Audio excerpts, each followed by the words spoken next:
All right, sports fans, how's everybody out there doing?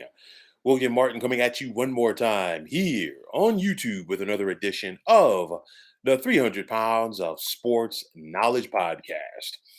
The young Memphis Grizzlies won 51 games during the regular season en route to finishing second in the Western Conference. But when it was all said and done, the Grizzlies were one and done in the NBA playoffs as they were sent home in 6 games by the Los Angeles Lakers. Not having center Steven Adams and Brandon Clark hurt the Grizzlies during the second half of the season, as Adams was their leader as well as being a rim protector for Memphis. But the Grizzlies' biggest weakness was also on display, which is a lack of maturity. Over the past several years, we've seen the Grizz ascend to being one of the top teams in the Western Conference, but they've also put themselves in the middle of controversy. Dillion Brooks is a guy, he wants to be a villain, but he doesn't want to be a villain at the same time. And it's one of those things where if you're going to talk the talk, then you got to walk the walk. And I say that because, you're going to go out there, you're going to push the envelope like Brooks has had. And then, of course, you're trying to get under people's skin, your opponents.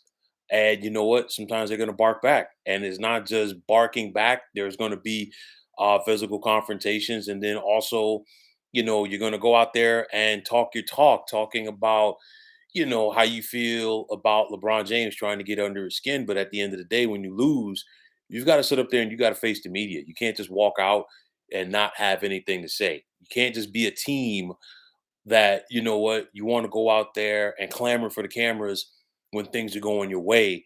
You've also got to be front and center and, have some accountability when things aren't going your way and you're losing. That comes with being leaders, and that also comes with maturity. But you think about Brooks's issues, in recent years in the NBA. Of course, earlier this season, the altercation with Donovan Mitchell, which led to a suspension. You think back to last year's postseason where the Grizz were eliminated in the second half, in the second round rather, at the hands of the eventual NBA champion Golden State Warriors. The issues with the likes of Klay Thompson, Draymond Green, of course, the hard and unnecessary foul on Gary Payton in second that cost him the remainder of the postseason. He kind of tried to egg on the fans in San Francisco, really didn't take accountability for that. And it spilled over to this year. You think about unnecessarily, verbally going after LeBron James before the series with the Lakers started, trying to jaw with him at times during the series. And for me, it's one of those where regardless of the sport, you don't need to do a lot to get the great players going. I mean, early in Michael Jordan's career, we saw some players at least, try to talk trash to MJ and get under his skin. Didn't work well for them. We saw players do it, with the late great Kobe Bryant, and obviously it didn't work for them. I think back to, when Ruben Patterson called himself the Kobe Stopper. Didn't work well for him. You think back to Ron Artest when Artest was playing for the Houston Rockets and he tried to get under Kobe's skin. Didn't work well for him and the Rockets.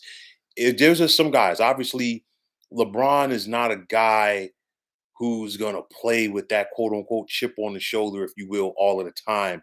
But still, as great as LeBron is, you don't want to go out there and give him additional motivation. And LeBron has never been a guy who's going to go out there and get you for 35 or 40 on a give on consistently. But LeBron's going to consistently give you 27. And it's not just along with that 27, it's what else he's going to do as far as getting those rebounds, as far as being a facilitator for his team. You don't want a guy like LeBron, to take his game to another level. And he just doesn't kill you with the points. He kills you with the other things that he does on the offensive end of the court. And it wasn't just, getting LeBron to take it to another level. He has a lot of respect in that Lakers locker room. And this Lakers team has gelled during the second half through a bevy of trades, but nonetheless, those guys, they got a lot of respect for LeBron. In some people's eyes, they feel that he's the GOAT. And then on top of that, those guys are going to step their game up as well because it wasn't just a LeBron factor that wanted to do in Dylan Brooks. It was a Lakers team as a whole. And you think about it wasn't just Dylan Brooks, Ja Morant's off the court incidents that derailed his MVP caliber season, as well as the championship aspirations of the Grizzlies. A lot of talking from this young Memphis team, and they talk like a team that has won at least one championship, but at the end of the day, the Grizzlies don't have anything to back it up for all of their talking.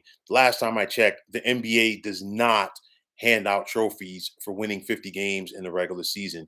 You don't hang banners in your home arena for getting to the Western Conference semifinals. And this is basically what the Grizzlies have done. You know, they want the honor, they want the homage, they want the respect, but at the end of the day, respect is earned, and you haven't done enough to go out there to earn it.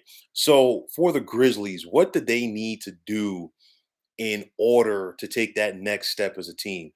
I think first and foremost, they've got to be more mature. They've got to be locked in and they've got to go out there and seize the moment. Yes, you're a young and coming team right now, but that could change in the blink of an eye. You've got to go out there and seize the moment because whatever you did this season and the year before, it might not work next season. Then on top of that, a lot of teams out there are going to be gunning for you because they know that you're good.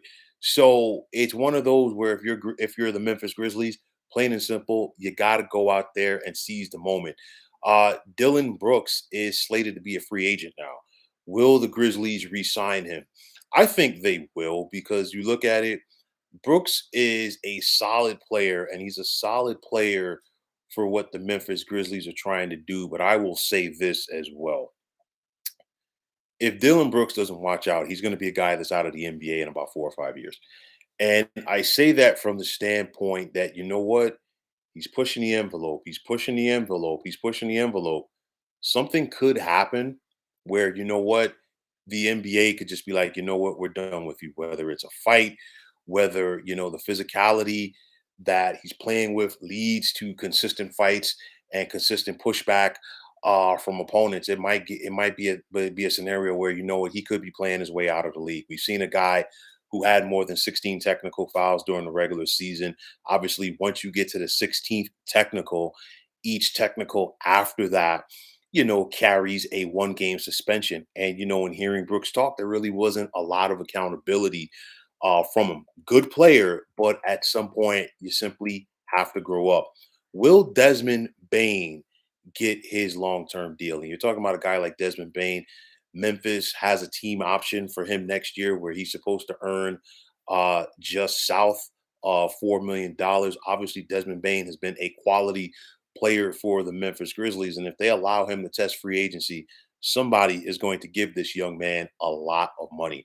You look at Ja Morant, he's locked in as being one of the top players for the Memphis Grizzlies, as is Jaren Jackson Jr.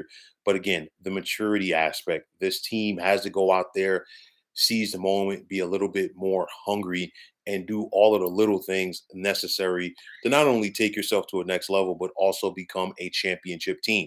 Is Taylor Jenkins the right head coach for the Memphis Grizzlies? He's been there for the last couple of years. Memphis has been a playoff team, but again, this team has a maturity problem. So something definitely has to change. This is going to be a very important offseason for the Memphis Grizzlies. You look at it in the Western Conference, and I talked about this heading into these playoffs. There wasn't a lot that separated most of these teams in the standings during the regular season. And I really felt that that was going to reflect in the playoffs. That is the case so far. We have a scenario where a 7 seed is through, possibly a 6 seed in the Golden State Warriors. I haven't checked the score prior to starting this podcast as far as Game 7 between the Golden State Warriors and Sacramento Kings, but nonetheless, that is the nature of the beast. And we've also seen it in the East, as you have a 5 through to the conference semis in the New York Knicks and an 8 seed in in the Miami Heat, who knocked off the Milwaukee Bucks. But getting back to the Memphis Grizzlies, you got to go out there. You know what's in front of you in the West. You still got LeBron. You still got Steph. You still got Kevin Durant. You have the likes of Nikola Jokic as well. So that's what you have to try to go through if you're Memphis in order to get to that next step. What do you want to be?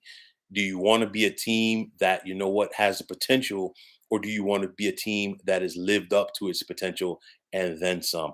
Only time will tell if this Memphis Grizzlies team is ready to grow up and do the necessary things that it takes to be a championship team. So, folks, that is going to wrap it up. And as always, I want to take this time out to thank you for tuning into the 300 Pounds of Sports Knowledge podcast here on YouTube.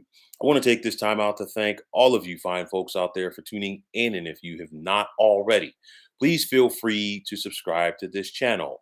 Now, if you're on Twitter, please feel free to follow me at 300 Pounds of Sports. And like I always say, if you follow me, it'll be my pleasure to follow you right back. There's also the sports discussion group on Facebook at the Sports Depot 365. Now you can check it out. Drop a line and be a part of one of the better sports debating sites going on social media. So once again, fine folks, my name is William Martin. I am signing off, and I'm saying take care and have yourselves a wonderful day.